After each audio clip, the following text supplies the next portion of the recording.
अस्सलामु अलैकुम दोस्तों, welcome back to our YouTube channel E Sabak. Myself Amrez.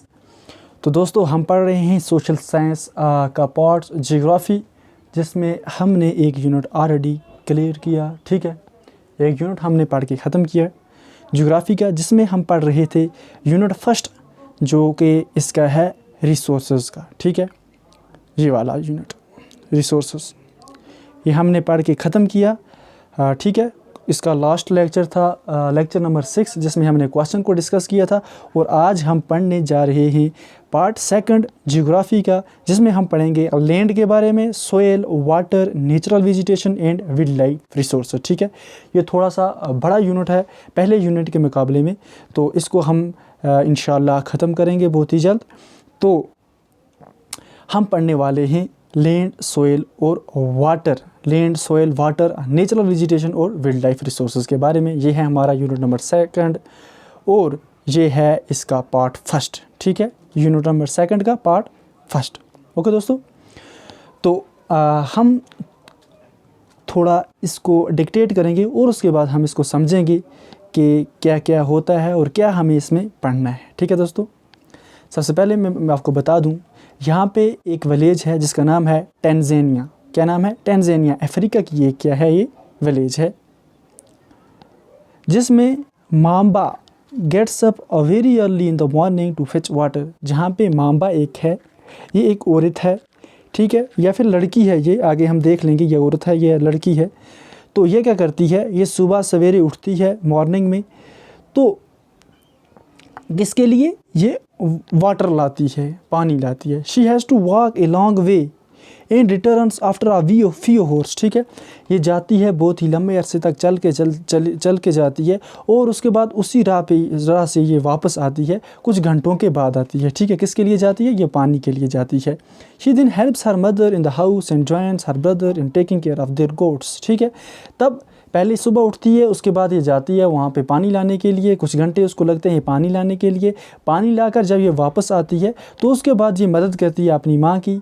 तो आपको पता चल गया होगा कि ये क्या है? एक लड़की है जो कि अपनी माँ की मदद कर रही है। ठीक है, अपनी माँ की मदद करती है, और उसके बाद ये ज्वाइन करती है। क्या ज्वाइन करती है? अपनी और ये अपने जो भाई हैं उसकी, जो कि वो अपनी गोट्स जो उन्होंने रखी हैं, उनकी टेक केयर जो कर रहे हैं, उनकी भी ये क्या करती है? माम्बा उनकी मदद करती है। ठीक है, हमने बात की टैंज़ानिया एक विलेज है, जहाँ किसमें? अफ्रीका की कंट्री में।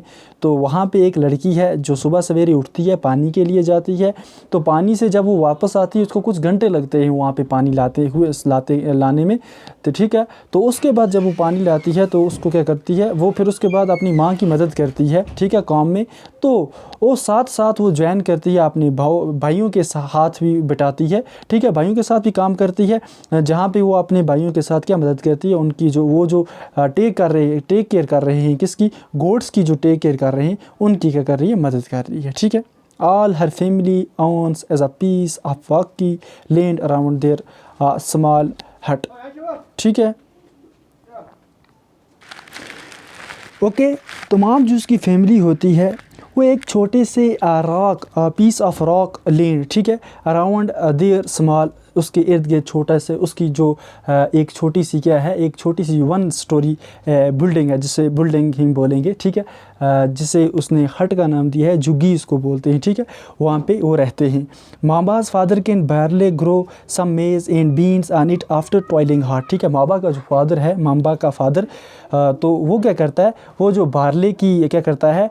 क्रॉप करता है, और मेज़ की, ठीक है, कल्टीवेशन वगैरह करते हैं, क्रॉपिंग वगैरह वहाँ पे किसकी करती हैं? बारले और मेज़ की। और उसके साथ साथ बीन्स, जो हमारी फली होती है, उसकी वो ये क्या करते हैं? क्रॉपिंग करते हैं। ठीक, तो आफ्टर टॉयलिंग ए हार्ड, ठीक है, बहुत ज़्यादा उनको क्या करना पड़ता है? बर्दाश्त करना पड़ता है। ठीक है, क्या करना पड़ता है? बहुत ही ज़्यादा बर्दाश्त करना पड़ता है इसके लिए, जब वो क्या करते हैं? क्रॉपिंग करते हैं, किसकी? बारले की, मेज़ की और बीन्स की। This is not enough to feed their family for the whole year. ठीक है, ये बहुत ही ज़्यादा नहीं है उनकी फैमिली के खाने के लिए, क्योंकि एक साल में ये इतना काफ़ी नहीं है। ठीक है, जो ये कर रहे हैं। तो उसके बाद Peter lives in the herds of the sheep rearing region in New Zealand where his family runs a wool processing factory। ठीक है, पेटर जो होता है वो रहता है एक किस में? एक उसकी जो फैमिली होती है वो असल में वो न्यूजीलैंड के रहने वाले हैं, ठीक है। जहाँ पे उनकी जो फैमिली है वो शीप की क्या करते हैं, क्या करते हैं, इसको क्या बोलते हैं, मतलब शीप उन्होंने रखी हैं, ठीक है।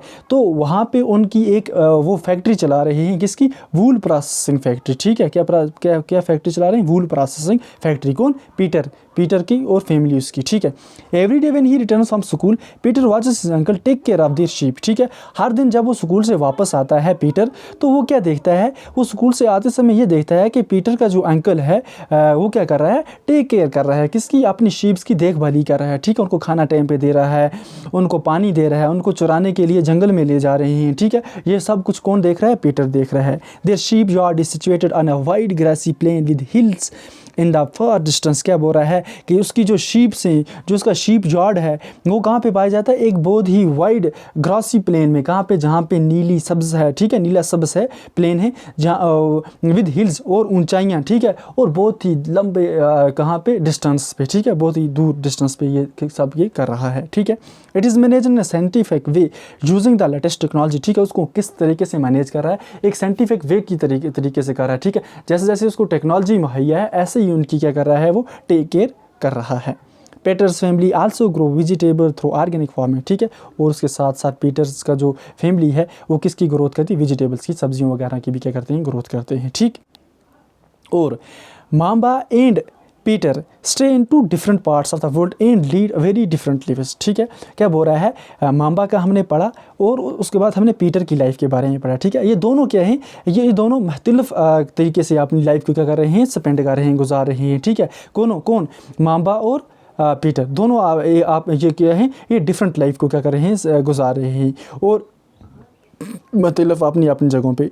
दिस डिफरेंस इज़ बिकॉज, ये जो डिफरेंस है इनके दरमियान, जो डिफरेंस देख रहे हैं, वो किसकी वजह से हो रहा है, क्वालिटी ऑफ लैंड, ठीक है। वहाँ की क्वालिटी, लैंड की कैसी क्वालिटी है, प्लेन है या हिल्स हैं, ठीक है। यहाँ पे सब्ज़ा ज़्यादा होता है या पानी होता है, कैसी चीज़ें मुहैया हैं वहाँ पे, ये हो गया एक बात। उसकी लैंड की वजह से इनकी डिफरेंस हमें देखने को मिलती है। और उसके बाद वहाँ की सोइल, उसके बाद उसका वाटर, ठीक है, वहाँ का वाटर वहाँ पे मुहैया है या नहीं है, या हमें दूर कहीं जाना पड़ता है पानी के लिए, जैसा कि जो माम्बा थी वो जाती थी पानी के लिए कहीं दूर, उसको बहुत ज़्यादा टाइम लगता था, ठीक है, कोर्स घंटे लगते थे उसको वापस आने में, ठीक है। डिफरेंस जो था किसकी वजह से था, एक तो क्वालिटी ऑफ लैंड की वजह से, दूसरा सॉइल की वजह से, वाटर की वजह से, नेचुरल वेजिटेशन, जो वहाँ पे जो जंगलात वगैरह थे, जहाँ पे क्या बोल सकते हैं हम इनको, वेजिटेशन, जैसा कि हमारे दरख्त होते हैं, प्लांट्स होते हैं, इनकी वजह से, एनिमल्स की वजह से, और in the usage of technology, और क्या, टेक्नोलॉजी की वजह से। ये सारे डिफरेंस जो थे इनके दरमियान में, ये किसकी वजह से, इन चीज़ों की वजह से। The availability of such resource is the main reason place different from each other, ठीक है। ये जो अवेलेबिलिटी है, ऐसी रिसोर्स जो कि अवेलेबल हैं, ठीक है, जो देख रही है हम, ये मेन रीज़न होता है किसका, जो मैंने अबू मेंशनड, मैंने आपको पढ़ के बताई, ये रिसोर्स, इन रिसोर्स की वजह से ये क्या कर रहे हैं, डिफरेंट जगह पे अपनी सर्वाइव कर रहे हैं, ठीक है। जैसा कि हमने पढ़ा, एक तो टंजानिया अफ्रीका की कंट्री में, दूसरा न्यूजीलैंड में, ठीक है। दोनों की लाइफ के बारे में हमने पढ़ा। ये जो डिफरेंस जो इन दोनों के बीच हमें देखने को मिला, वो किसकी वजह से देखने को मिला, एक तो इसकी जो वहाँ पे सॉइल है, वाटर है, वहाँ पे मुख्तलिफ है, ठीक है। वहाँ के एनिमल, वहाँ की वेजिटेशन वगैरह, ठीक है, वेजिटेशन के बारे में हमने पढ़ा। उसके बाद उसकी लैंड, ठीक है, लैंड कैसी है, वहाँ पे फर्टाइल है या फिर हिल्स एरिया है, ठीक है, और वहाँ पे टेक्नोलॉजी की वजह से, ये सब डिफरेंसेस हमें देखने को मिली इन चीज़ों की वजह से, ठीक है। और ओके, तो हम स्टार्ट करते हैं अब लैंड से। सबसे पहले हमें क्या देखने को मिलता है यहाँ पे, लैंड। तो सिंपली मैं आपको बता दूं दोस्तों, 90% सॉरी, एक मिनट। ओके दोस्तों, मैं आपको बता रहा था 90% ऑफ द वर्ल्ड पॉपुलेशन जो कि ऑक्यूपाई कर रही है कहाँ पे, only 30% of the land area, ठीक है। 30% लैंड एरिया जहाँ पे हमारी 90% पॉपुलेशन क्या कर रही है, सर्वाइव कर रही है। और remaining 70% of the land is either sparsely populated या फिर अनहैबिटेड है, ठीक है। इस वजह से, क्योंकि वहाँ पे क्या है, वाटर है, ठीक है, क्या है, वाटर है। 70% जो एरिया है हमारा ज़मीन पे, वहाँ पे क्या है, वाटर है। तो हम बात करेंगे लैंड के बारे में, ठीक है। लैंड क्या होती है, जो हमारी ज़मीन होती है उसे हम लैंड बोलते हैं, ठीक है, हमारी earth. Land is among the most important natural resources It covers only about 30% of the total area of the earth surface and all part of this small percentage are not habitable. ठीक है, तो क्या पढ़ा हमने? Land जो होती है, land जो है ये एक बहुत ही इंपॉर्टेंट नेचुरल रिसोर्स है। क्या है? बहुत ही इंपॉर्टेंट नेचुरल रिसोर्स है। रिसोर्स के बारे में हमने बात की है। पहला यूनिट जो हमारा था उसमें सिर्फ हमने रिसोर्स ही के बारे में बात की थी। ठीक है, आज फिर मैं आपको बता देता हूँ रिसोर्स क्या होता है। हर वो चीज़ जो हम अपनी ज़रूरत के लिए इस्तेमाल कर रहे हैं उसे हम रिसोर्स बोलेंगे। जैसे कि हम लैंड, ज़मीन, वाटर हम पीते हैं, जब हमें प्यास लगती है वो भी एक रिसोर्स है। मकान जो है हमारा वो भी हमको एक रिसोर्स है क्योंकि हम वहाँ पे रह रहे हैं। ठीक है, कपड़े, इवन जो हम खाना खा रहे हैं, सब कुछ चीज़ें जो हैं वो क्या है? रिसोर्स हैं। तो लैंड क्या है? एक बहुत ही इंपॉर्टेंट नेचुरल रिसोर्स है। ठीक है, it covers only about 30% of the total area of the earth surface के। ये कितना एरिया कवर करता है ज़मीन का? ये सिर्फ 30% एरिया क्या करता है? ज़मीन का। कौन? लैंड जो है वो कितना कवर करती है? Only 30% of the area the earth surface in all parts of this small percentage are not habitable. और ये जो 30% होता है ये सारा का सारा हैबिटेबल नहीं होता है। हैबिटेबल का मतलब क्या है? कि रहने के काबिल नहीं होता है। जहाँ पे कोई चीज़ रह रही है वो उसका हैबिटेट उसी को बोलेंगे। ठीक है, जैसा कि हम ज़मीन पे रह रहे हैं, फील्ड पे रह रहे हैं, ये हमारा हैबिट है, ये हमारे हैबिटेट है। क्या है? हैबिटेट है। तो क्या होते हैं जो पानी में रहने वाले जानवर होते हैं, ठीक है, जो ऑर्गेनिज्म होते हैं, उनका जो हैबिटेट है वो उनका पानी होता है। ठीक है, जैसा कि हम मछली की अगर बात करें, वो कहाँ पे रह रही है? पानी में रह रही है, उसका हैबिटेट वहीं पे है।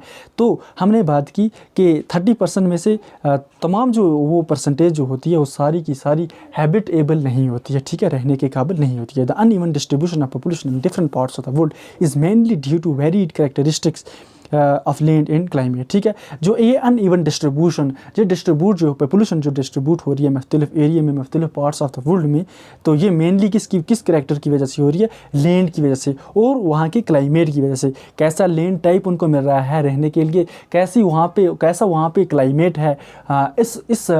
ये दो जो हैं मेजर काजेज़ हैं। ठीक है, लोगों के रहने के लिए। ठीक है, जैसा कि हम देखेंगे अगर हमें क्लाइमेट अच्छा लगेगा कहीं तो हम वहाँ पे जाके रहना पसंद करेंगे। हमें लैंड अगर अच्छी लगेगी तो वहाँ पे हम रहना पसंद करें। अगर लैंड फर्टाइल होगी तो हम वहाँ पे रहना पसंद करेंगे। अगर लैंड जो होगी वो बंजर होगी, डेजर्ट एरिया होगा, तो वहाँ पे अमूमन हमें अच्छा नहीं लगेगा। हाँ, कभी कभार ऐसा होता है जब आदमी को क्या हो जाता है कि रहना पड़ता है और जगह कहीं मैसर नहीं होती तो हम वहाँ पे रह सकते हैं। अदरवाइज़ हम पहली प्रेफरेंस जो है वो देंगे वहाँ उस लैंड पे जो लैंड फर्टाइल होगी, जो सूटेबल होगी हमारे लिए, जो वहाँ पे हमें वाटर अच्छा मिलेगा, वहाँ पे सॉइल वहाँ की अच्छी होगी, वहाँ पे क्लाइमेट अच्छा होगा। ये सब चीज़ें होगी हम देखेंगे वहाँ पे। ठीक है, okay.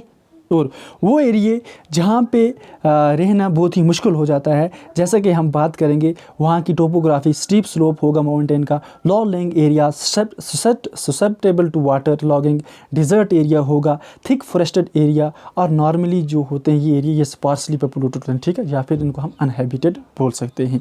Planes and river valleys offer suitable land for agriculture. ठीक है, और दोस्तों प्लेन एरिया जो होगा जहाँ पे राइवर वैलीज या फिर राइवर वैलीज एरिया जो होंगे ये क्या करते हैं? ये सूटेबल होते हैं। किसके लिए? सूटेबल लैंड होती है। किसके लिए? एग्रीकल्चर के लिए। अगर प्लेन एरिया होगा जहाँ पे हमें वाटर मिलेगा देखने को, क्लाइमेट अच्छा होगा, तो वो एरिया हमें अच्छा लगेगा। किस लिए? कि वहाँ पे हम एग्रीकल्चर कर सकते हैं, बेटर एग्रीकल्चर कर सकते हैं। Hence these are densely populated area of the world. वो एरिया जहाँ पे प्लेन होगा, वहाँ पे वाटर अवेलेबल होगा, हर एक चीज़ अवेलेबल होगी जिस पे हम क्या कर सकते हैं, जो हमारे लिए सूटेबल होगी। जैसा कि हमें हमारी एग्रीकल्चर के लिए हमें बेहतर लगेगी, हमें रहने सहने के लिए बेहतर लगेगी, तो वो एरिया जो होगा वो डेंसली पॉपुलेटेड एरिया होगा पूरे वर्ल्ड का। ठीक है, क्या होगा? वो डेंसली पॉपुलेटेड एरिया होगा। ठीक है, हमने बात की वो एरिया जहाँ पे क्या होता है? प्लेन होता है, जहाँ पे लैंड बिल्कुल फर्टाइल होती है, अच्छी लैंड होती है, रहने के लिए बेहतर होती है, तो वहाँ पे लोग ज़्यादा प्रेफरेंस देंगे किसको? वहाँ पे रहने के लिए, एज़ कम्पेयर टू अगर हम हिली एरिया की बात करें, माउंटेनस एरिया की बात करें,